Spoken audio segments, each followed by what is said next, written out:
जाड़े का समय था। शाम ढल चुकी थी। रिक्शा साइकिल की चर्रा चर्रा की आवाज के साथ लगातार अंधेरा गहराता जा रहा था। रिक्शा वाला अपनी बूढ़ी टांगों से रिक्शे को लगातार खींच रहा था। दूर एक बड़ा सा बंगला दिखाई पड़ रहा था। सड़क जो उस ओर जा रही थी, बूढ़े ने रिक्शा वहीं रोक दिया। मारे ठंड के उसकी आवाज नहीं निकल रही थी। कंपकपाती आवाज में वह बोला, मेम साहब आपका बंगला आ गया है, उतरिए जल्दी। ओह क्या मोहनपुर आ गया, मालूम ही नहीं चला कब 1 घंटा निकल गया। इतना थक जो गई थी कब आंख लग गई पता ही नहीं चला। रिचा आंख मसलते हुए बोली। रिक्शे वाले भैया अभी तो बंगला एक सड़क दूर है, अभी क्यों रुक गए आप? रिचा ने रिक्शे वाले को उलाहना देने के अंदाज में कहा। मेम साहब बस इससे आगे मैं नहीं जा सकता। रिक्शे वाला आगे बढ़ने को तैयार नहीं था। चलो ठीक है कोई बात नहीं, तुम्हें देर हो रही होगी, रात होने को है। कितना किराया बताया था तुमने? कहते हुए रिचा ने अपने पर्स में हाथ डाला। 500 रुपये हुए मैडम जी। लो भैया 600 रुपये। तुमने यहाँ आने के लिए हाँ भर दी थी, वरना कोई तैयार ही नहीं था इस समय मोहनपुर आने के लिए। मुझे रात पास वाले शहर के किसी होटल में बितानी पड़ती अगर तुमने भी ना कर दी होती। रिचा मुस्कुराते हुए रिक्शे वाले से बोली। धन्यवाद मेम साहब, आपका दिल बहुत बड़ा है, वरना लोग बहुत माथापच्ची करते हैं किराए के लिए। वैसे मैडम मोहनपुर के इस शिवपुर इलाके की तरफ कोई नहीं आना चाहता। एक तो रास्ता भी खराब है, पथरीला है, और कुछ कहते कहते रिक्शे वाला रुक गया। उसकी आंखें कुछ फैल सी गई मानो कुछ याद आ गया हो। चलो मैडम मैं चलता हूँ, कहते हुए रिक्शे वाला शहर की ओर जाती सड़क पर मुड़ गया। रिचा ने रिक्शे वाले की बातों पर गौर नहीं किया और बंगले की ओर बढ़ चली। रिचा शाह भारतीय पुरातत्व विभाग में एक प्रमुख पद पर कार्यरत रह चुकी थी। उसने 2 साल पहले ही अपने पद से त्यागपत्र दे दिया था।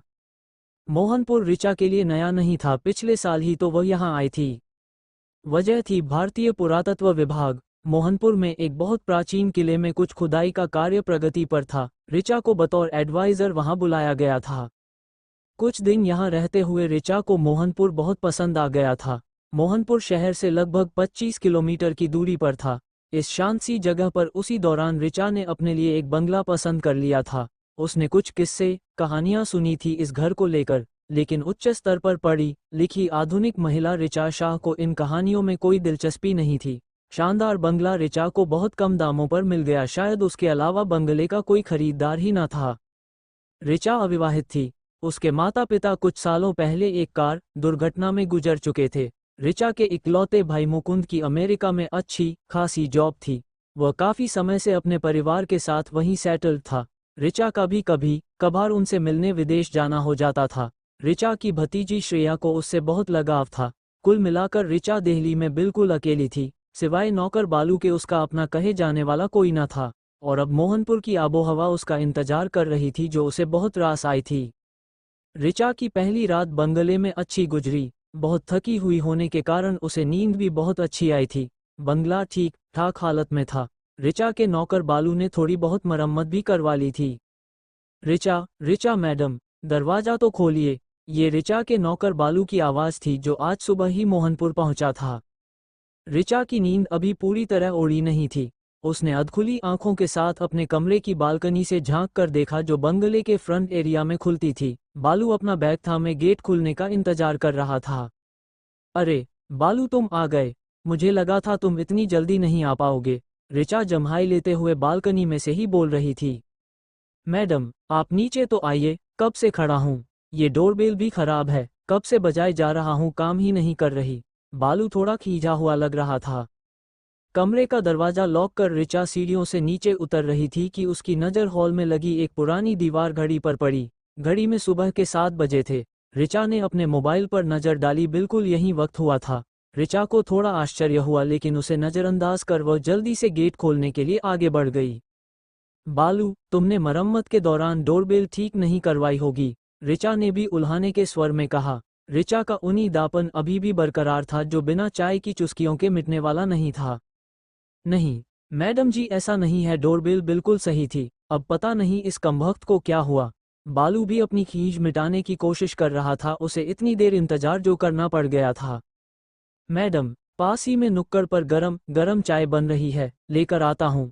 कंधे से लटका बैग निकालकर बालू रिचा का जवाब सुने बगैर ही वापस मुड़ गया। बालू जल्द ही चाय ले आया था।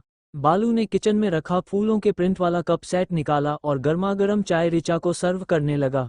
रिचा ने चाय के कप पर नजर डाली तो एक मुस्कान उसके चेहरे पर उमड़ी। कुछ यादें उसके मन में उभर आने को थी कि बालू बोल पड़ा, मैडम, इस चाय वाले की चाय बहुत फेमस है। वैसे तो ये इलाका सुनसान सा मालूम होता है, लेकिन दूर दूर से लोग बस इसकी चाय पीने यहाँ आते हैं। बालू जल्दी जल्दी चाय सुड़प रहा था।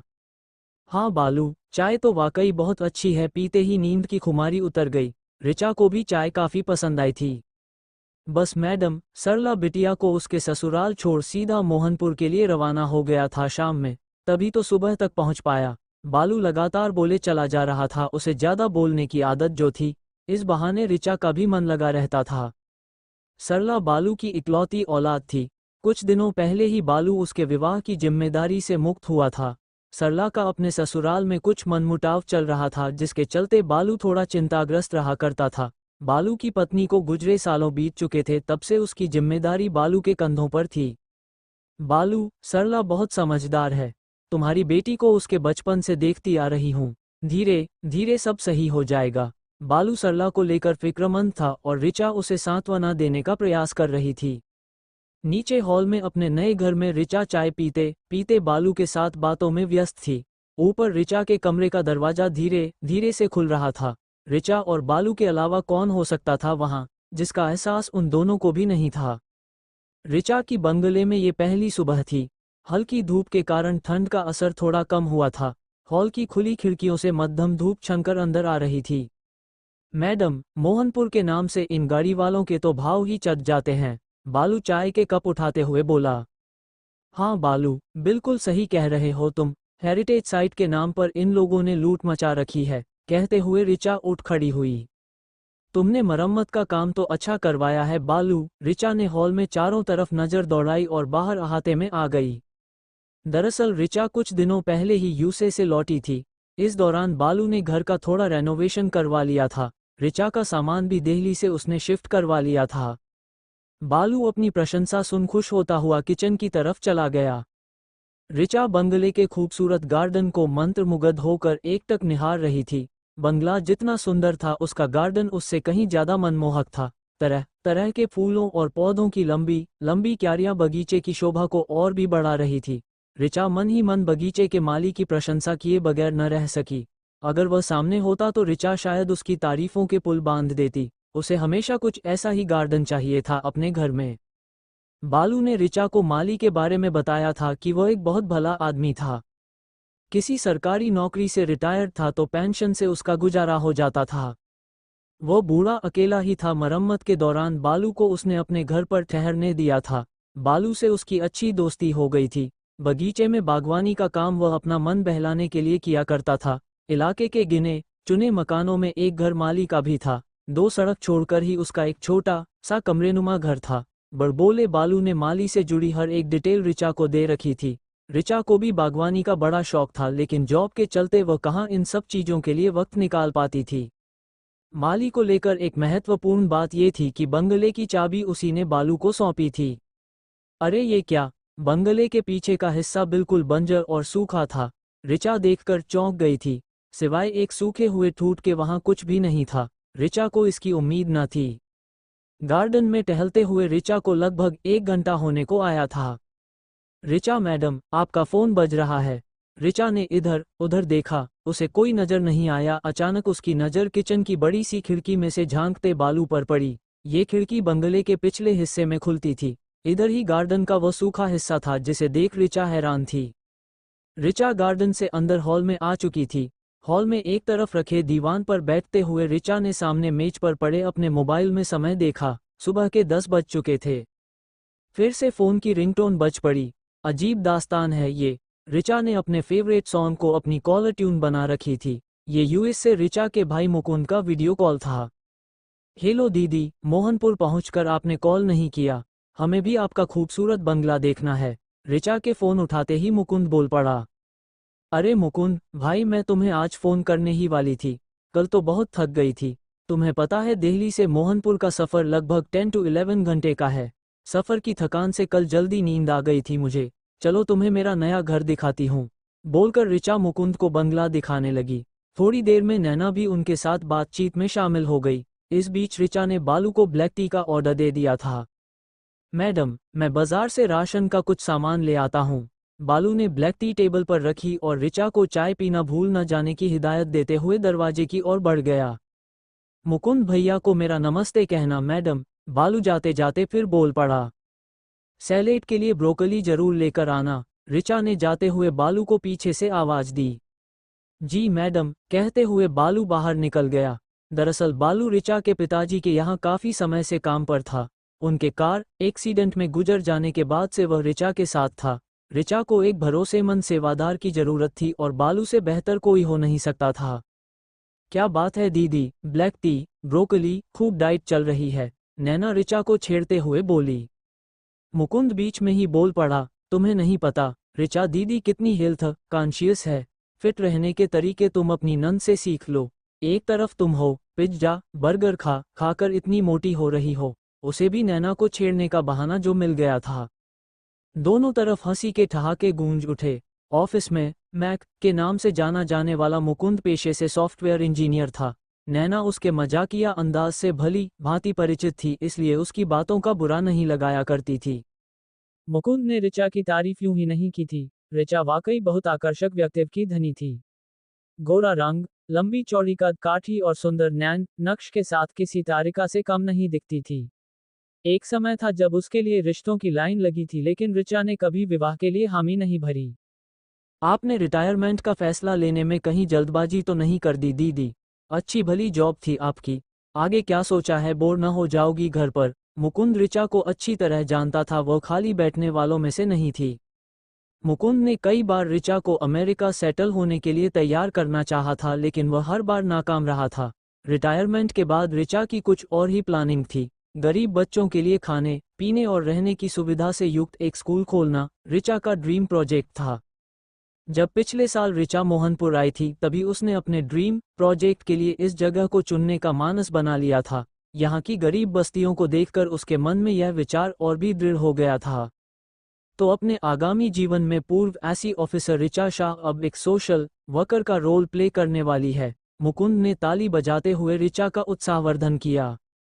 मुकुंद से स्कूल प्रोजेक्ट के बारे में बात करते हुए ऋचा ने मिस्टर कपूर का जिक्र किया। मिस्टर कपूर मोहनपुर में एक एनजीओ के संस्थापक थे। ऋचा की उनसे अपने एक मित्र के जरिए भेंट हुई थी। मिस्टर कपूर ने भी ऋचा के प्रोजेक्ट में दिलचस्पी जताई थी। धीरे धीरे मिस्टर कपूर से उसकी पहचान दोस्ती में बदल गई थी। ऋचा ने मिस्टर कपूर से मोहनपुर में बसने का जिक्र तो किया था, लेकिन उसके बाद उनकी कोई बात नहीं हो पाई थी। मुकुंद से फोन पर बात हो जाने के बाद ऋचा की नज़र चाय के कप पर पड़ी। उसे याद नहीं आ रहा था कि उसने चाय कब खत्म की। बालू बाजार से राशन का सामान लेकर लौट चुका था। किचन में दोपहर के खाने की तैयारियां चल रही थी। उबलती ब्रोकली की महक ऋचा की भूख बढ़ा रही थी। आज ऋचा को नहाने में देर हो गई थी। 12 बजने को थे। वह अपने कमरे में जाने के लिए सीढ़ियां चढ़ने को थी कि हॉल में लगी पुरानी घड़ी वेस्टमिंस्टर क्वार्टर्स की धुन के साथ बज उठी। वो घड़ी पुरानी होने के साथ साथ कुछ रहस्यमयी भी थी।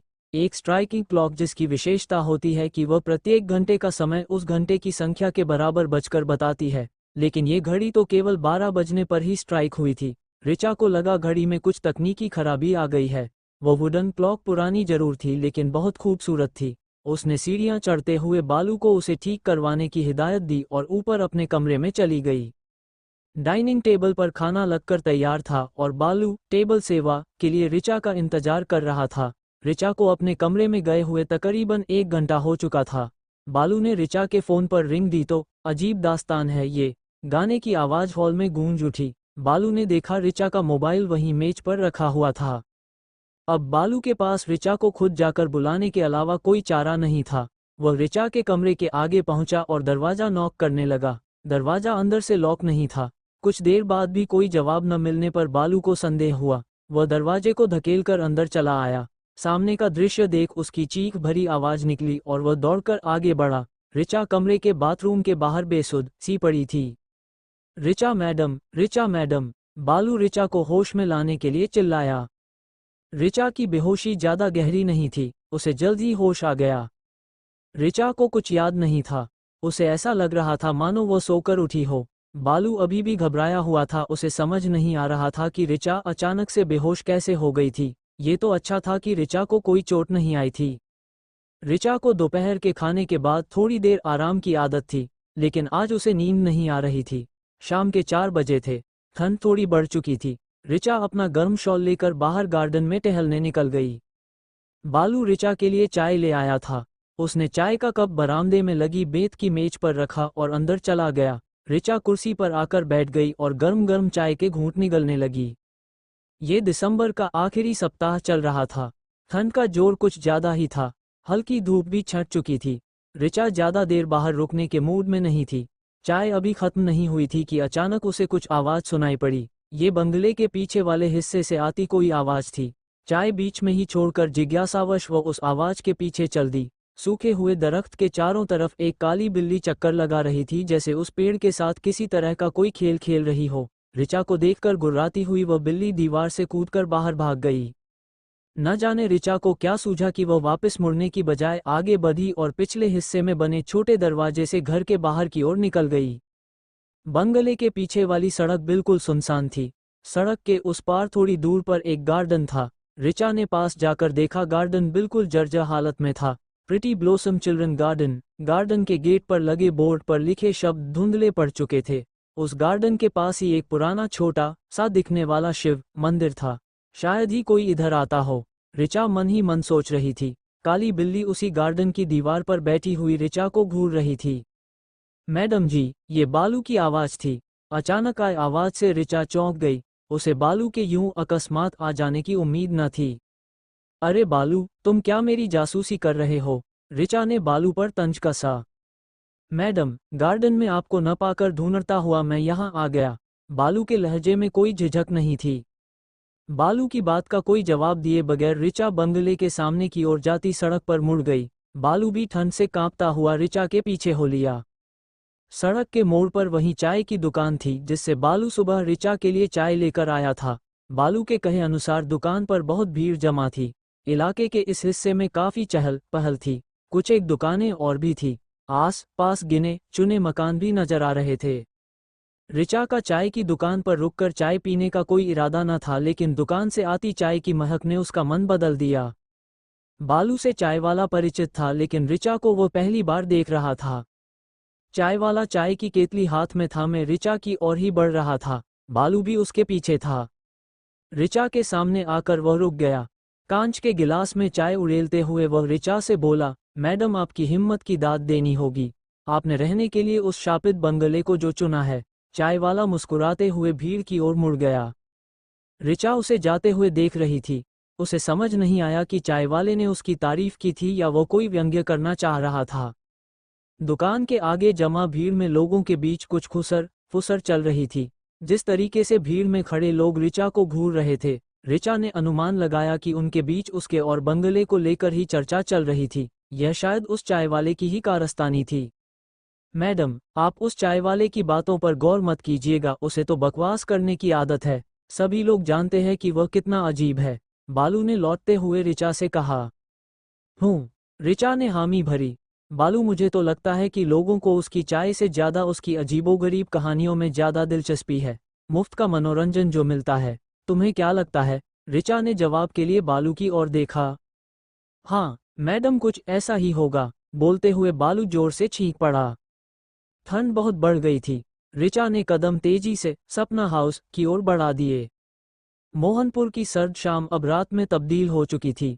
बाहर ठिठुराने वाली ठंड थी, अंदर थोड़ी गर्माहट थी, जिससे ऋचा को काफी राहत महसूस हुई।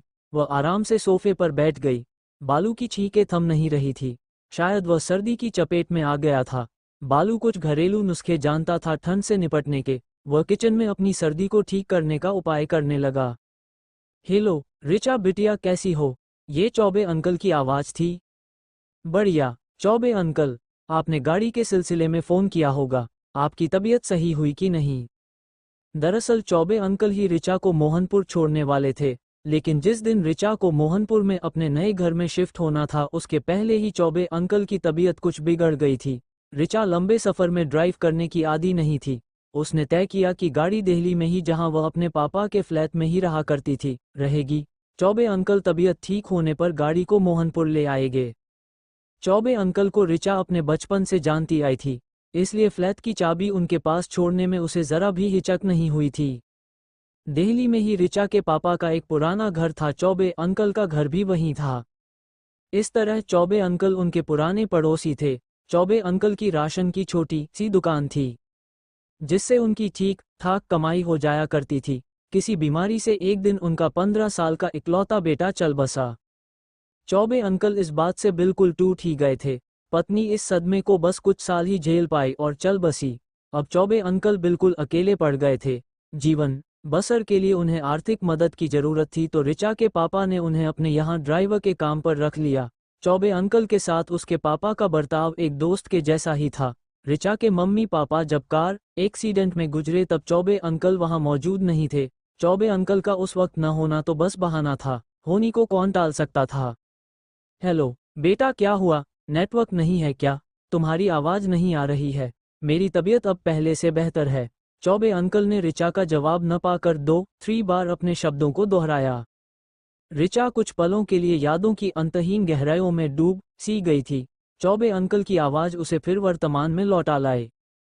ये तो बहुत अच्छी बात है। आप अपनी तबीयत का ख्याल रखिएगा। हो सके तो अगले इतवार तक गाड़ी ले आइएगा अंकल। मैं आपको मेरे घर का पता भेज दूंगी। ऋचा की आवाज़ थोड़ी धीमी पड़ गई थी। बालू, मुझे भूख नहीं है, तुम अपने लिए कुछ बनाकर खा लेना। ऋचा ने सीढ़ियां चढ़ते हुए बालू से कहा। फिर कुछ याद आने पर वो वापस मुड़ी। तुमने बताया था कि बगीचे के माली ने तुम्हें किसी कामवाली का नंबर दिया था, उससे बात हुई कि नहीं? ऋचा को कामवाली की जरूरत थी। बालू, रसोईया तो अच्छा था पर साफ सफाई उसके बस की बात ना थी।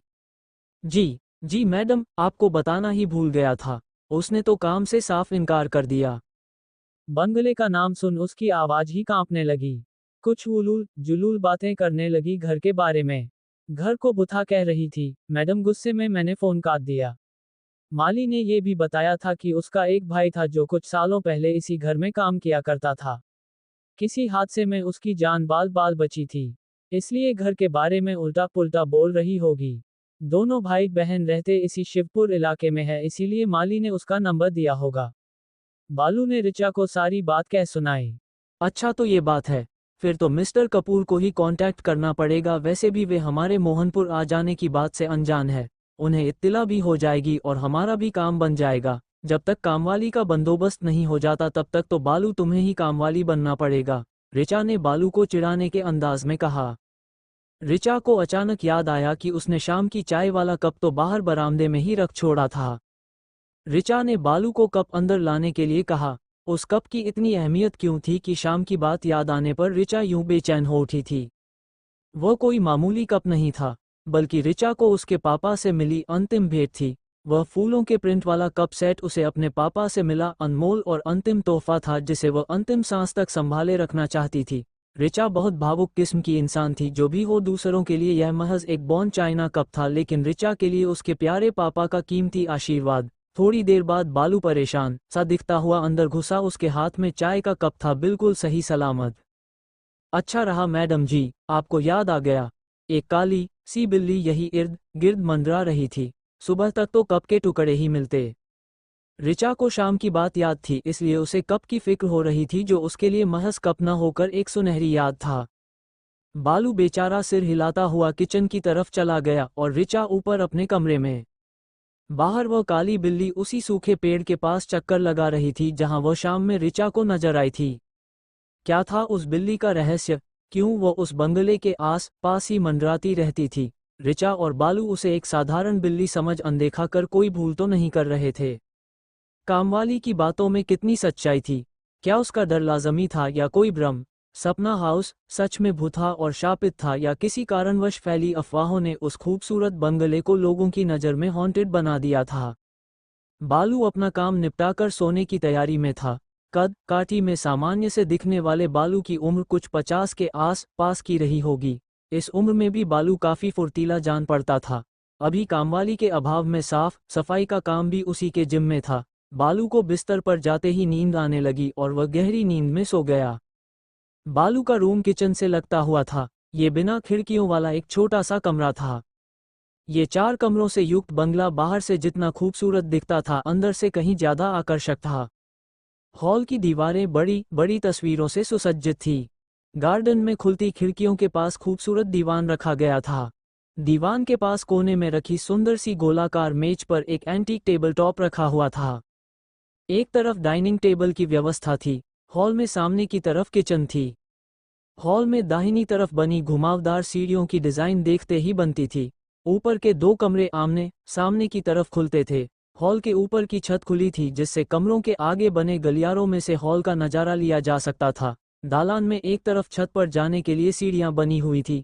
सीढ़ियों से लगता हुआ एक छोटा कमरा और था, जिसे स्टोर रूम की तरह उपयोग में लिया जा सकता था। रिचा ने अपना कुछ सामान, जिसकी उसे फिलहाल में जरूरत नहीं थी, बालू से उसी छोटे कमरे में रखवा दिया था।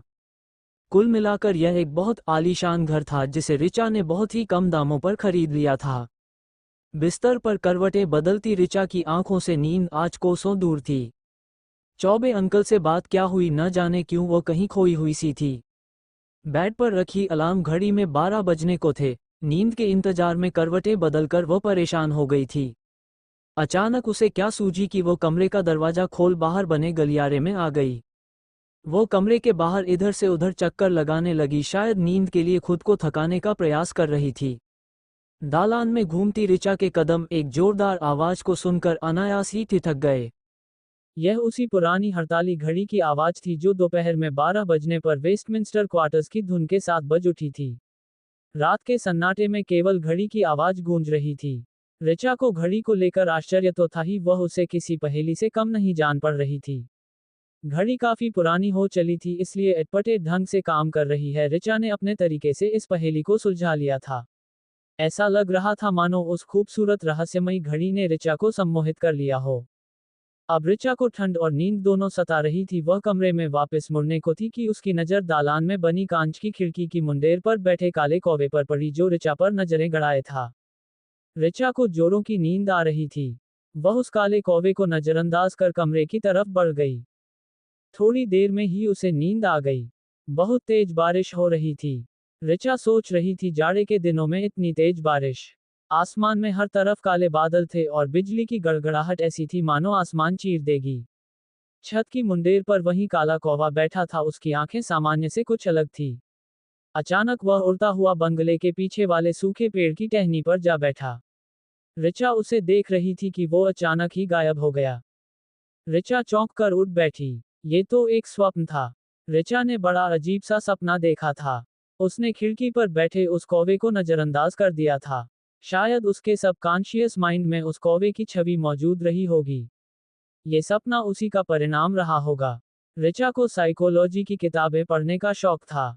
अपने सपने का लॉजिक उसे यही समझ आया। रिचा को अपने शरीर पर कुछ गीलेपन का एहसास हो रहा था। ऐसा लग रहा था मानो वह बारिश में भीगी थी। लेकिन वह तो सोते हुए बिस्तर से उठी थी। जो भी हो, उसे ठंड लग रही थी। उसने उठकर कपड़े बदल लिए। रिचा इस तरह के सपने देखने की आदी नहीं थी। सपने के दौरान उसे महसूस हुआ जैसे वह जागते हुए सब कुछ अपने सामने होता हुए देख रही थी। प्यास से रिचा का गला सूख रहा था, जैसा अक्सर गर्मी के मौसम में होता है। लेकिन अभी तो दिसंबर का महीना चल रहा था, कड़ाके की ठंड वाला। पास में रखे कांच के जग में पानी नहीं था। रिचा बिस्तर से शॉल लेकर उठी और कमरे से बाहर आकर सीढ़ियां उतरने लगी। नीचे हॉल में आकर उसने लाइट ऑन की। दीवार घड़ी पर नजर डाली तो रात के 2 बजे थे। रिचा को लग रहा था कि सुबह होने को थी। वह किचन में घुसी ही थी कि उसे किचन की खिड़की पर एक परछाई नजर आई। रिचा कुछ समझ पाती उससे पहले ही पलक झपकने के साथ ही वह ओझल हो गई। रिचा ने ग्लास विंडो से झांक कर देखा तो बारिश हो रही थी। रिचा को काली बिल्ली दीवार से कूदकर पुराने गार्डन के अंदर जाती दिखी। रिचा ने पानी पिया और ठंड के मारे जल्दी जल्दी सीढ़ियां चढ़कर अपने कमरे में जाने लगी। ये मोहनपुर तो दिल्ली से ज्यादा सर्द जगह है। बड़बड़ाती हुई रिचा अपने कमरे में घुस गई। रिचा को नींद नहीं आ रही थी। वह अपने स्कूल प्रोजेक्ट के बारे में सोचने लगी। ये रिचा के पिताजी का सपना था, लेकिन अकस्मात मृत्यु से उनका ये सपना उनके जीवन काल में साकार न हो पाया था। रिचा ने उनकी मौत के बाद तय कर लिया था कि वह अपनी जॉब से रिटायरमेंट लेगी और अपने पिता के सपने को साकार करेगी। मोहनपुर को उसने चुन लिया था अपने सपने के लिए, लेकिन मोहनपुर उसे चुनने को तैयार था या नहीं ये तो वक्त ही बताने वाला था। ऋचा को प्रोजेक्ट की शुरुआत से जुड़े बहुत से कामों को निपटाना था। मिस्टर कपूर से मुलाकात के बाद ही यह संभव था। इन्हीं विचारों में गुम ऋचा कब नींद के आगोश में चली गई, उसे पता भी नहीं चला। थोड़ी देर में ही सुबह होने वाली थी। छत की मुंडेर पर बैठा काला कौवा कांव कांव की आवाज करता हुआ दूर कहीं उड़ चला। रात में सही से न सो पाने के कारण ऋचा आज देर से उठी थी। कल बारिश होने के बावजूद मौसम में ज्यादा ठंडक नहीं थी। हल्की धूप खिली हुई थी। गुलजार के फूलों में रंगत छाई हुई थी। बरामदे के इर्द गिर्द की दीवार पर लिपटी बोगनवेलिया की बेलों की खूबसूरती देखते ही बनती थी। एक तरफ गुलाब के फूलों की क्यारियां थी जो बगीचे के आकर्षण को दुगुना कर रही थी। गार्डन की गीली मिट्टी से सौंधी सी महक आ रही थी। ऋचा बरामदे में बैठी चाय की चुस्कियों के साथ गार्डन के व्यू का आनंद ले रही थी। रंग बिरंगे फूलों से आच्छादित बगीचा उसे ट्यूलिप गार्डन की याद दिला रहा था। कुछ साल पहले अक्टूबर के महीने में वह एसी की टीम के साथ कश्मीर दौरे पर गई थी। बाद में उसने फैमिली ट्रिप भी प्लान किया, लेकिन टेररिस्ट एक्टिविटीज बढ़ जाने के कारण उसे ट्रिप कैंसिल करनी पड़ी थी। ऋचा के पापा उस दौरान कश्मीर में ही पोस्टेड थे। ऋचा के पिता आर्मी में मेजर थे। अनुशासन की शिक्षा ऋचा और मुकुंद को उन्हीं की देन रही थी। दोनों अपने जीवन में सफल थे। अपने काम से फुर्सत पाकर बालू थोड़ी देर बाहर बरामदे में आकर ऋचा से गपशप करने लगा। ऋचा ने बालू के सामने कौवे का जिक्र किया जो रात में ऊपर दालान में बनी विंडो से उसे घूर रहा था। फिर ऋचा ने अपने अजीबोगरीब सपने का भी जिक्र किया। एक के बाद एक ऋचा बालू को कल रात में हुई घटनाओं का ब्यौरा देती गई। बालू आश्चर्य से ऋचा की बातें सुन रहा था, उसमें कहीं डर का भाव भी शामिल होता जा रहा था। मैडम जी, कौवे तो अक्सर दिन में ही दिखा करते हैं। बालू ने अपना पक्ष रखा। कुछ संदेह उसके मन में उभरा। वह ऋचा को कुछ कहना चाह रहा था। ऋचा ने उसके मन में उठे डर को भांप लिया था। अब तो लगता है तुम्हें भी लोगों की बात पर विश्वास होने चला है बालू। क्या तुम्हें इस घर में डर लगता है बालू? ऋचा ने बालू से पूछा जो अपने ही ख्यालों में उलझा हुआ था। नहीं, नहीं, ऐसी बात नहीं है मैडम जी। बालू उलझन में था कि क्या कहे ऋचा से। बोलो बालू। बालू की उधेड़बुन को देखकर ऋचा ने फिर सवाल किया। कुछ अजीब तो लग रहा है मैडम यहाँ। बालू का डर धीरे धीरे सामने आ रहा था। तुम्हारे मन का वहम है बालू, और लोगों की सुनी सुनाई बातों का असर। अच्छा, तुम कह रहे थे कि बूढ़े माली का घर कहीं आसपास ही है। बगीचे की देखभाल के लिए हमें उस जैसे सुघड़ माली की ही आवश्यकता है। ऋचा को अनायास ही माली की याद आ गई थी। बालू का मन अभी भी शांत नहीं हुआ था। ऋचा की अनदेखी से बालू समझ गया था कि उसकी मालकिन के लिए ये सब बातें बेमानी और फिजूल थी। आज मिस्टर कपूर से भी बात कर उन्हें हमारे यहाँ आ जाने की सूचना देनी होगी। तभी स्कूल का काम कुछ आगे बढ़ पाएगा। पिछली बार जब मैं यहाँ थी उस दौरान उन्होंने एक साइट का जिक्र किया था। गाड़ी आ जाने के बाद उसका विजिट भी जल्द ही हो जाए तो बेहतर होगा। उसके बाद भी बहुत सारी औपचारिकताओं से गुजरना पड़ेगा। तब जाकर प्रोजेक्ट शुरू हो पाएगा। ऋचा का शेड्यूल आने वाले दिनों में बहुत बिजी होने वाला था। वह भी फुर्सत के पल जी रही थी। मैडम, बालू को कुछ याद आया। माली से मुलाकात पिछले महीने के अंतिम सप्ताह में हुई थी जब मैं शहर से मोहनपुर एक दिन के लिए आपका सामान लेकर आया था। मरम्मत का काम तब तक हो चुका था। उसी दौरान उसने उस छोटे स्टोर रूम की चाबी मुझे सौंपी थी और यह भी बताया था कि कमरे में उस घर के पुराने मालिक का भी कुछ सामान रखा हुआ है। माली ने उस सामान को वहीं रखे रहने देने की हिदायत दी थी। उसने ऐसा क्यों कहा मुझे समझ नहीं आया। यहाँ आने के बाद कुछ सामान आपने उस स्टोर रूम में रखने के लिए कहा था। मैं उस छोटे कमरे का ताला खोलकर अंदर गया, उसमें कुछ अंधेरा सा था। रोशनी के लिए मैंने स्विच बोर्ड जो कि दरवाजे के पास ही था, ढूंढकर लाइट ऑन करना चाहा तो चटाक की आवाज के साथ बल्ब जलते ही टूट गया। मुझे ये बात कुछ अजीब लगी। जैसे तैसे मैंने सामान कमरे में रखा और कमरा बंद कर चला आया। पता नहीं क्यों उस कमरे में जाने की हिम्मत नहीं बनती मैडम जी। बालू ने अपने डर की पूरी दास्तान एक सांस में ऋचा को कह सुनाई। बालू की बात सुन ऋचा अपनी हंसी नहीं रोक पाए और बालू अवाक सा ऋचा को देख रहा था। बालू, तुम जिस बात से डर रहे हो, जैसे कि बल्ब का अचानक टूट जाना, इसके पीछे कारण कुछ और रहा होगा। बल्ब का सॉकेट कनेक्शन ढीला होगा या बल्ब के टूटने के पीछे और भी कई कारण हो सकते हैं। ये विज्ञान से जुड़ी बातें हैं जो तुम नहीं समझ पाओगे बालू। ऋचा ने अपनी बात खत्म ही की थी कि बालू झट से बोल पड़ा, मैं आपके जितना पढ़ा लिखा नहीं हूं मैडम जी। आपकी समझ की बराबरी भी मैं नहीं कर सकता। लेकिन बल्ब का टूटना हमारे यहाँ बहुत अपशकुन माना जाता है। हमारे गांव की एक घटना आपको सुनाता हूँ। मेरी उम्र तब 20 साल रही होगी। हमारे गांव में पंडित जी के परिवार की बड़ी इज्जत हुआ करती थी। मनसुख चाचा गांव के एकमात्र मंदिर के पुजारी थे। हर कोई उन्हें जानता था।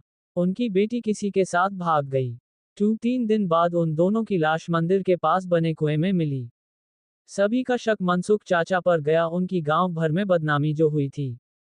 बताते हैं उसी रात पंडित जी की अचानक मौत हो गई। सुबह गांव वालों ने देखा उनके घर के सारे बल्ब टूटकर चकनाचूर थे। यह कोई अनहोनी का ही संकेत माना जाता है। कहते हैं कि पंडित जी से मृत आत्माएं बदला लेने आई थी। ऋचा चुपचाप बालू को सुन रही थी। बालू, तुम्हें भी मोहनपुर की हवा लग गई है। तुम्हें इतना डरा हुआ मैंने कभी नहीं देखा।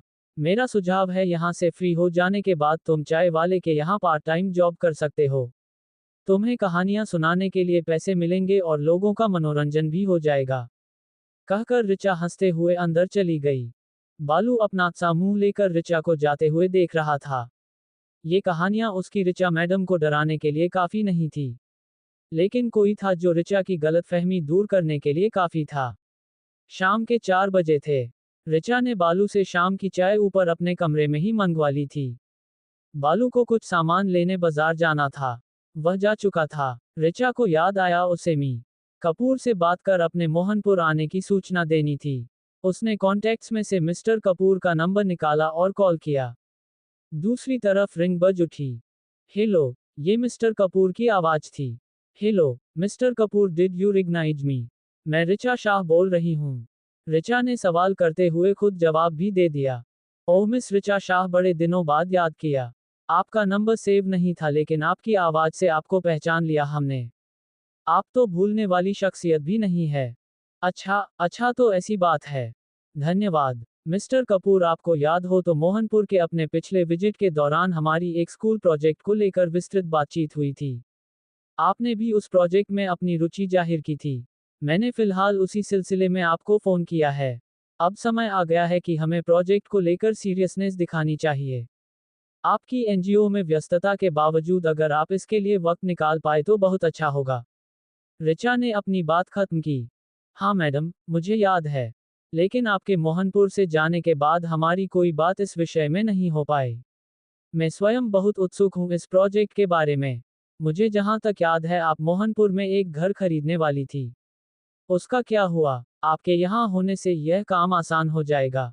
कब आ रही है आप मोहनपुर? ऋचा के मोहनपुर में होने से अनजान मिस्टर कपूर ने सवाल किया। आपके लिए सरप्राइज है मिस्टर कपूर, कहते हुए ऋचा हंस पड़ी। कैसा सरप्राइज? मिस्टर कपूर ने कौतूहलवश ऋचा से पूछा। अरे, हम तो आपके मोहनपुर को कब का अपना चुके मिस्टर कपूर। देखिए, आपको कानों कान खबर तक नहीं होने दी। आपको बिल्कुल सही याद था। मैंने 1 महीना पहले ही यहाँ एक बंगला खरीदा है। अब हम आपके मोहनपुर के ही वासी है। ऋचा ने मिस्टर कपूर को वाकई सरप्राइज कर दिया था। ओह, ये तो बहुत अच्छा सरप्राइज दिया है आपने मिस ऋचा। नए घर की खुशी में पार्टी कब दे रही है आप? मिस्टर कपूर ने अपनी खुशी जाहिर की। हाँ, जरूर मिस्टर कपूर। आप अपनी फैमिली के साथ इनवाइटेड है हमारे सपना हाउस पर। ऋचा ने खुश होते हुए कहा। क्या क्या कहा आपने मिस ऋचा? सपना हाउस। बोलते हुए मिस्टर कपूर की आवाज धीमी पड़ गई। वहीं जो मोहनपुर के शिवपुर इलाके में है। मिस्टर कपूर ने कंफर्म करते हुए पूछा। ओह माय गॉड, आपने तो बिल्कुल सही पहचाना मिस्टर कपूर। ऋचा को थोड़ा आश्चर्य हुआ। कुछ देर तक फोन पर बिल्कुल सन्नाटा छाया रहा। ऋचा के बार बार हेलो कहने पर मिस्टर कपूर की आवाज सुनाई दी। मिस ऋचा शाह, आपकी जानकारी के लिए बताना चाहूंगा कि आपके सपना हाउस के नाम से मोहनपुर का हर व्यक्ति परिचित है। मेरे ख्याल से आपने भी उस बंगले को लेकर कुछ बातें सुनी होगी। उन्हें नजरअंदाज कर आपने उस घर को खरीद कर बड़ी भारी भूल की है। मेरी बात माने तो उस घर को तुरंत छोड़ दीजिए। आपको उसका कोई खरीदार ढूंढने से भी नहीं मिलेगा। वह बंगला पिछले 30 सालों से बंद था। आप पहली शख्स है जिसने उस हॉन्टेड बंगले को खरीदने की हिम्मत दिखाई है। मिस्टर कपूर का स्वर अत्यधिक गंभीर था। मुझे यकीन नहीं होता आप जैसे समझदार व्यक्ति खैर छोड़िए, ऋचा बंगले को लेकर किसी तरह की बातचीत में इंटरेस्टेड नहीं थी। उसे अपने फैसले पर कोई अफसोस नहीं था। उसे बंगले की शांत लोकेशन और खूबसूरती रास आ गई थी। बंगले से जुड़ी डार्क मिस्ट्री में उसका कतई इंटरेस्ट नहीं था। प्रोजेक्ट को लेकर मैं सीरियस हूँ मिस ऋचा। अभी एक सप्ताह थोड़ा बिजी हूँ। आप मेरे घर आइएगा, हम इस पर बात करेंगे। एक साइड मेरी नज़र में है स्कूल के लिए। मेरी कही हुई बात पर गौर कीजिएगा। उम्मीद करता हूँ जब अगली बार आपसे बात होगी तो आप सपना हाउस छोड़ देने का निर्णय ले चुकी होगी। आप चाहे तो जल्द से जल्द नया घर तलाशने में मैं आपकी मदद कर सकता हूँ। मिस्टर कपूर को ऋचा की जिद का अंदाजा नहीं था, होता भी कैसे उनकी कुल मुलाकात ही 2-4 दिनों की थी। ओके मिस्टर कपूर, मुझे अपने नए घर से कोई शिकायत नहीं है। आपका हितैषी होने के लिए धन्यवाद। आपके घर जल्द मुलाकात होगी। तैयार रहिएगा। कहते हुए ऋचा ने फोन कट कर दिया। मिस्टर कपूर से बातचीत के बाद ऋचा थोड़ा निराश जरूर थी। उसे बंगले को लेकर मिस्टर कपूर से इस तरह के सुझावों की उम्मीद तो बिल्कुल भी नहीं थी। बातचीत की सकारात्मक चीज ये थी कि प्रोजेक्ट के प्रति मिस्टर कपूर का रुझान अच्छा था। ऋचा कुछ देर मन बहलाने के लिए बाहर बरामदे में लगी आराम कुर्सी पर आ बैठी। कितना शांत वातावरण है, ऋचा मन ही मन सोच रही थी। उसे अनायास ही इलाहाबाद में पोस्टिंग के दिनों की याद हो आई। सरकारी आवास के गार्डन में आम के पेड़ों की कतारें। रिटायरमेंट के बाद पापा का कुछ दिन उसके पास आकर रुकना। रसभरे आमों के स्वाद के साथ मेजर शाह के बहादुरी के किस्से सुनना। बड़े खूबसूरत दिन थे वो। लेकिन अब ऋचा के पास उन दिनों के स्मृति अवशेष ही बचे थे। शाम के 6 बज चुके थे। ठंड बढ़ती जा रही थी। बालू बाजार से सामान लेकर लौट चुका था और किचन में डिनर की तैयारी कर रहा था। फोन पर नैना ऋचा को क्रिसमस ईव का डेकोरेशन दिखा रही थी। सभी ने सेंटा क्लॉज का गेटअप बना रखा था। दीदी आप भी यहाँ होती तो हमारे साथ एंजॉय करती। क्या वहाँ मोहनपुर में बैठी हो? मुकुंद ने ऋचा को चिढ़ाने के अंदाज में कहा। यहाँ मोहनपुर में जैसी शांति है वैसी वहाँ एरिजोना में कहाँ? ऋचा भी चुप न रही। नहीं दीदी, ये सेडोना शहर काफी शांत है। लगता है मोहनपुर की गलियों से गुजरने के बाद तुम यहाँ की हाइकिंग ट्रेल्स भूल गई हो। मुकुंद को मोहनपुर कुछ खास पसंद नहीं था। उसने दोबारा ऋचा को चिढ़ाने की कोशिश की। मुझे अच्छी तरह याद है तुम्हारी स्पिरिचुअल सिटी सेडोना, वहाँ की ओक ट्रीज वाली हाइकिंग ट्रेल्स और रेड माउंटेन्स। लेकिन मुझे मोहनपुर पसंद है मुकुंद, और जल्द ही मैं अपने प्रोजेक्ट पर काम शुरू करने वाली हूँ। ठीक है, अब मैं फोन रखती हूँ। डिनर के लिए बेचारा बालू कब से वेट कर रहा है। हैप्पी क्रिसमस ईव कहकर ऋचा ने फोन रख दिया। इतवार का दिन था। मोहनपुर में कड़ाके की ठंड पड़ रही थी। ऋचा हॉल में बैठकर फोन पर अपनी पसंदीदा सीरीज का आनंद ले रही थी। तभी उसे बालू की आवाज सुनाई पड़ी। ऋचा मैडम, ऋचा मैडम, बालू लगभग चिल्लाते हुए बोल रहा था। क्या हुआ बालू? ऋचा ने फोन छोड़कर बालू की तरफ देखा। बालू इतनी ठंड के बावजूद पसीने से बिल्कुल तर था। मैडम, आसपास के लोगों में उस बूढ़े माली को लेकर बड़ी चर्चा है। सुना है 2 दिन पहले उसकी रहस्यमयी ढंग से मौत हो गई है। चूंकि वो अकेला रहता था, किसी को 2 दिन तक उस बेचारे की मौत के बारे में पता नहीं चल पाया। जब उसे 2 दिनों से नहीं देखा गया तो उसके घर के पास के किसी दुकान वाले ने उसकी खबर लेनी चाहिए। घर में उसका मरा हुआ शरीर था। उसकी आंखों की जगह 2 गड्ढे रह गए थे जिनसे खून की धारा रिसी हुई थी। काफी वक्त हो जाने की वजह से वह सूख गई थी। बहुत ही बुरे तरीके से उस माली को मौत दी गई थी। ऐसा कौन कर सकता है? इस बात पर लोगों में चर्चा जोरों पर है और डर का माहौल है। बालू ने ऋचा को एक सांस में सब कह सुनाया। इस घटना से वह स्वयं बहुत आश्चर्यचकित था। ऋचा बालू की बात ध्यान से सुन रही थी। माली के साथ हुई घटना वाकई डराने वाली थी। यह कोई सामान्य मौत नहीं थी बल्कि एक विभत्स मृत्यु थी। क्या कुछ पता चल पाया कि कौन है इसके पीछे? किसी ने बदला लेने के लिए ऐसा किया होगा। लेकिन उस बेचारे बूढ़े का कौन दुश्मन हो सकता है? माली के पास तो कोई संपत्ति भी नहीं थी जिसके लिए कोई उसकी हत्या करे। बेचारा गरीब आदमी था जैसा कि बालू तुमने बताया था। ऋचा माली की मौत के कारण जानने की चेष्टा कर रही थी। नहीं मैडम, अभी तो कुछ भी पता नहीं चल पाया है कि माली की मौत के पीछे किसका हाथ है।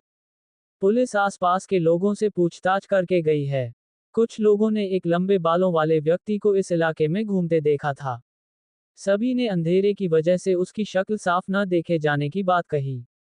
वह 2 दिन पहले माली के घर के आसपास घूमता देखा गया था।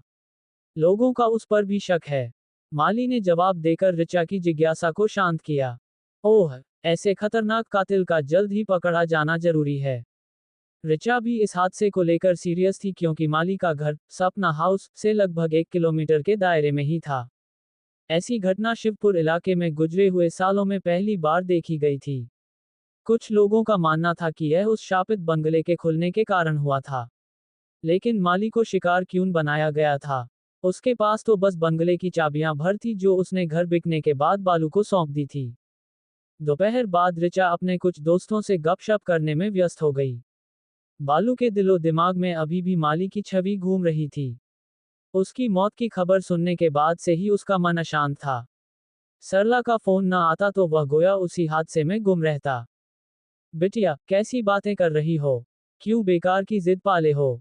अभी थोड़े ही दिन तो बीते हैं तुम्हें ससुराल में और तुम वापस आने की बात कर रही हो। बालू सरला को कुछ समझाने की कोशिश में था लेकिन सरला मोहनपुर आने की जिद पर अड़ी थी। दिल्ली में बालू का अपना कोई ठिकाना तो था नहीं, वह घरेलू नौकर की हैसियत से ऋचा के यहाँ ही रहा करता था। गांव में उसका काफी पुराना घर था जो काफी अरसे से बंद पड़ा था। बालू को अपने गांव गए हुए कई बरस बीत चुके थे। पत्नी की मौत के बाद उसने गांव का रुख नहीं किया था, कमाने के लिए वह दिल्ली शहर में ही बस गया था। पहले ऋचा के पिताजी तो अब खुद ऋचा का घर ही उसकी शरणगाह था।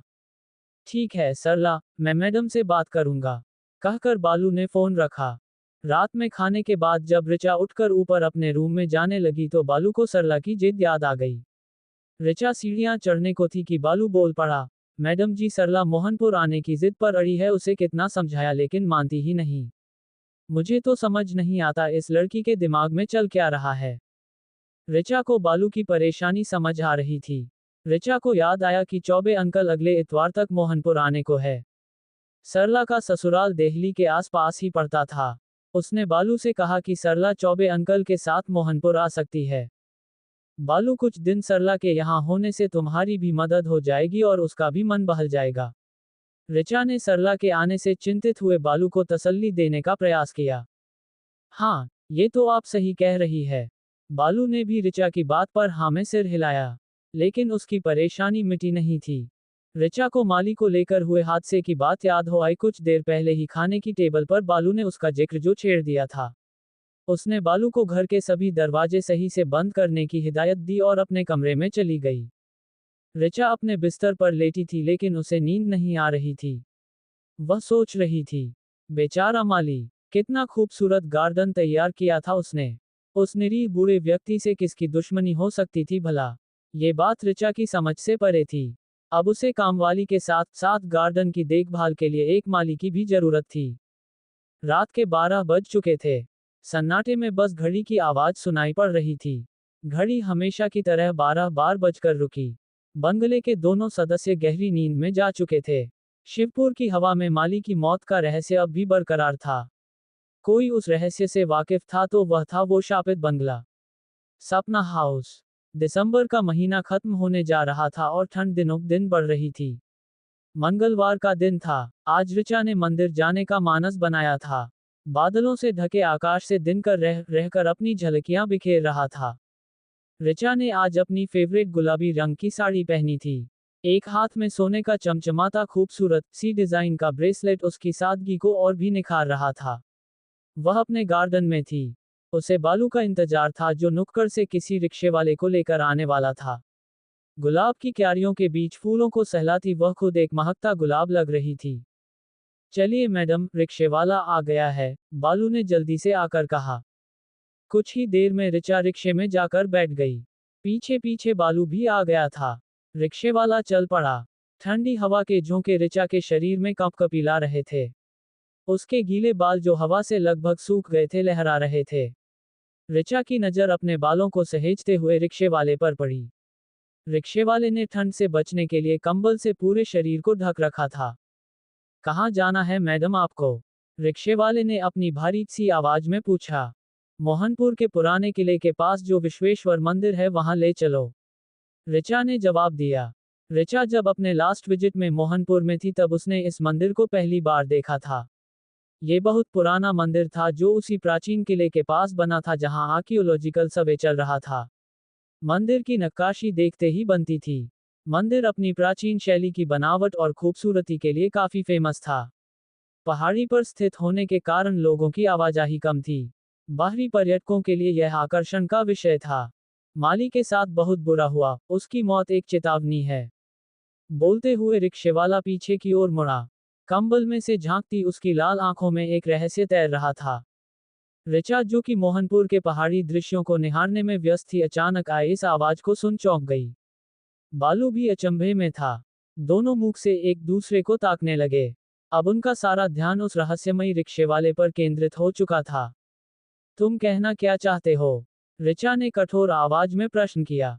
रिक्शेवाले ने चुप्पी साध ली, जैसे कुछ सुना ही न हो। वह धीरे धीरे आगे बढ़ता रहा।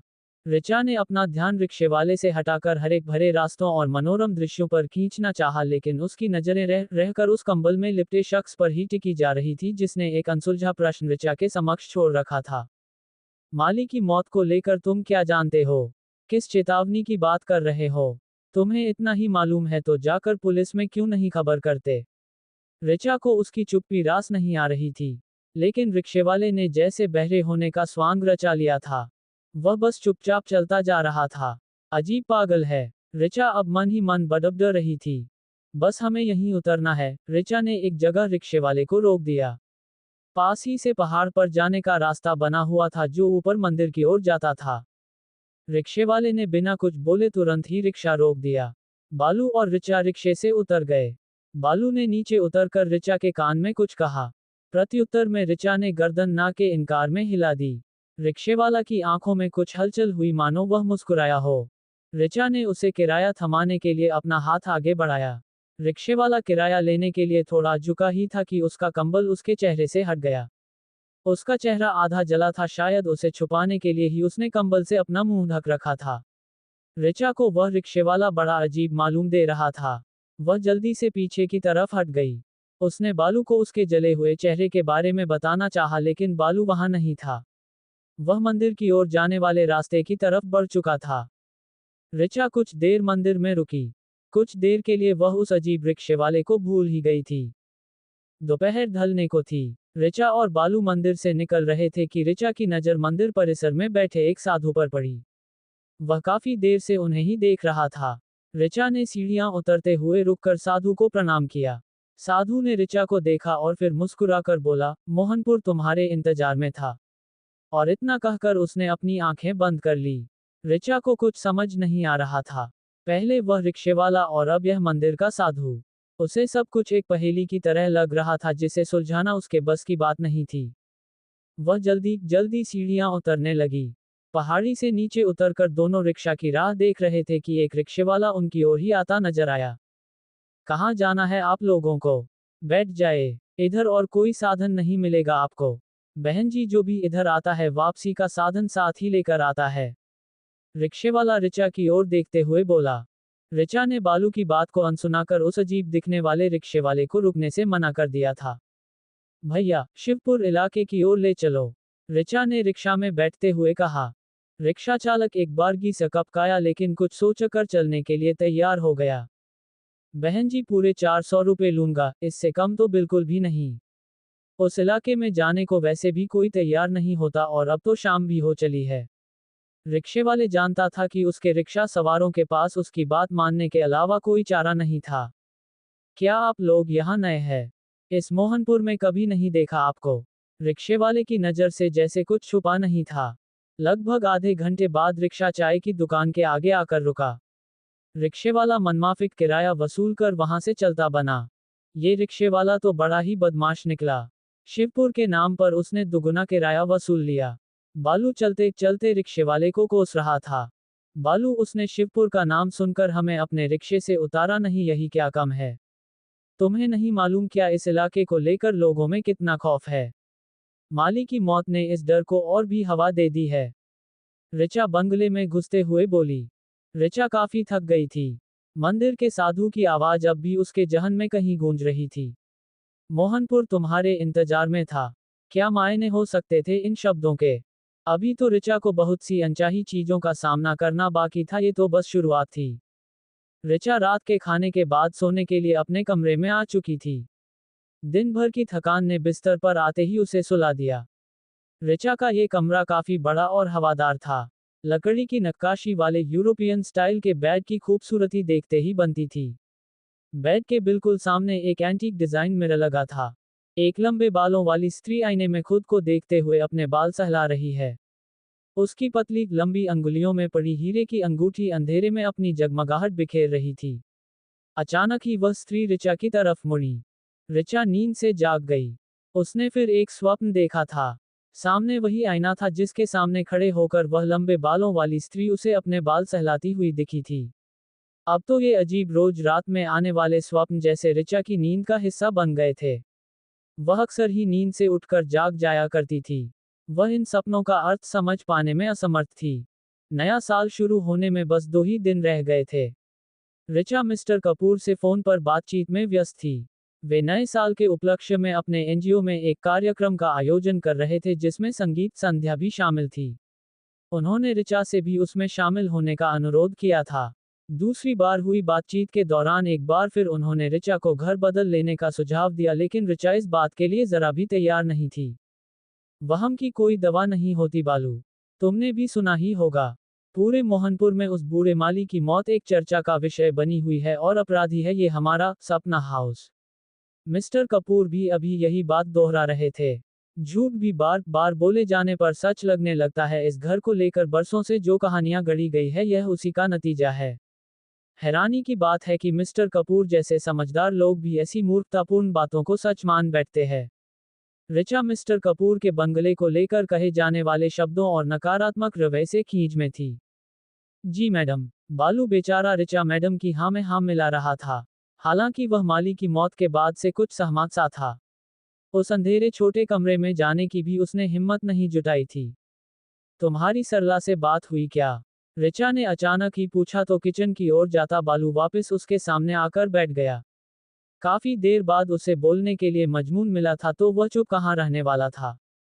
अरे मैडम क्या बताऊं, ससुराल वालों को उसका हारमोनियम बजाना और सिखाना रास नहीं आ रहा। बस इसी बात पर दोनों मियाँ बीवी के बीच झड़प चलती रहती है। कुछ पैसे कमा लेती है और अपना शौक भी पूरा कर लेती है, लेकिन क्या करे। अरे तो इसमें बुरा ही क्या है? इसमें सरला की कोई गलती नहीं। ये तो उसके ससुराल वालों की समझ का दोष है। बालू की बात पूरी होने से पहले ही ऋचा भड़क उठी। दरअसल ऋचा को संगीत का शौक था और सरला ने हारमोनियम बजाना अपनी ऋचा मैडम से ही सीखा था। सरला आगे भी अपने इस शौक को बरकरार रखना चाहती थी जो उसे आत्मनिर्भर होने में भी मददगार था। लेकिन उसके ससुराल पक्ष की संकुचित सोच के कारण उसके जीवन में परेशानियां दस्तक दे रही थी। बालू को इस विषय पर ऋचा से लंबा चौड़ा व्याख्यान सुनने को मिलता अगर मुकुंद का कॉल उस समय न आया होता। बालू उठकर रसोई की ओर चल दिया और ऋचा मुकुंद से बातों में व्यस्त हो चली। दीदी, हमारी कंपनी में एक नए लड़के ने ज्वाइन किया है, वह भी आपके मोहनपुर से है। मुकुंद ने ऋचा को बताया। अच्छा, ये तो संयोग की बात है, ऋचा ने जवाब दिया। अभी कुछ ही दिन हुए हैं उसे कंपनी में। बातचीत के दौरान उसने बताया कि काफी पहले ही उसने मोहनपुर छोड़ दिया था। उसे ज्यादा कुछ याद भी नहीं है वहां के बारे में। मुकुंद ने फिर उस लड़के का जिक्र किया। ऋचा ने मुकुंद द्वारा उस लड़के का जिक्र किए जाने में कोई विशेष दिलचस्पी नहीं दिखाई। वह उसे बंगले को लेकर फैली अफवाहों और माली की मौत वाले हादसे के बारे में बताने लगी। बीच बीच में आती मुकुंद की हंसी की आवाजें उसे भी हंसने को मजबूर कर दे रही थी। ये सब कहानियां छोड़िए और ये बताइए कि जिस काम के लिए आपने मोहनपुर जैसी जगह को चुना है उसे शुरू होने में कितना वक्त बाकी है? वो क्या नाम बताया था आपने मिस्टर कपूर? उनसे बात हुई कि नहीं? मुकुंद प्रोजेक्ट के बारे में जानना चाह रहा था। मिस्टर कपूर से बात हुई थी, जल्द ही प्रोजेक्ट का काम शुरू हो जाएगा, इसमें तो कोई संदेह नहीं है। बोलते बोलते ऋचा रुक गई। उसे कुछ देर पहले मिस्टर कपूर से हुई बातचीत का स्मरण हो आया था। ऋचा ने थोड़ी देर बातचीत के बाद फोन रख दिया और बालू को बुलाकर अपना हारमोनियम जो कि उस अंधेरे कमरे में था उसे वहां से उसके कमरे के सामने वाले खाली कमरे में रख देने को कहा। ऋचा भी मिस्टर कपूर के एनजीओ में होने वाली संगीत संध्या में अपनी गायन प्रस्तुति देने की इच्छुक थी, इसलिए अपने हारमोनियम के साथ कुछ अभ्यास करना चाह रही थी। उधर बालू अंधेरे कमरे के नाम से कुछ डरा हुआ सा था, लेकिन ऋचा मैडम की बात टालने की उसमें हिम्मत नहीं थी। उसे मजबूरन उस कमरे की ओर जाना पड़ा। जैसे तैसे बालू ने कमरे का ताला खोल दरवाजा खोला। टॉर्च की रोशनी से हारमोनियम को टटोला जो उसे दरवाजे की पास की दीवार से सटाकर रखा हुआ मिल गया। बालू ने हारमोनियम उठाकर बाहर रखा और जल्दी से दरवाजा वापस बंद कर ताला जड़ दिया। ऋचा के कहे मुताबिक उसने हारमोनियम खाली कमरे में रख दिया। रात हो चली थी। आईने में फिर वही लंबे बालों वाली स्त्री का प्रतिबिंब था। ऋचा उसका चेहरा देखने के लिए आगे बढ़ी, लेकिन वहां तो कोई भी नहीं था। फिर वही स्वप्न। ऋचा परेशान सी उठ बैठी। क्या था आईने का?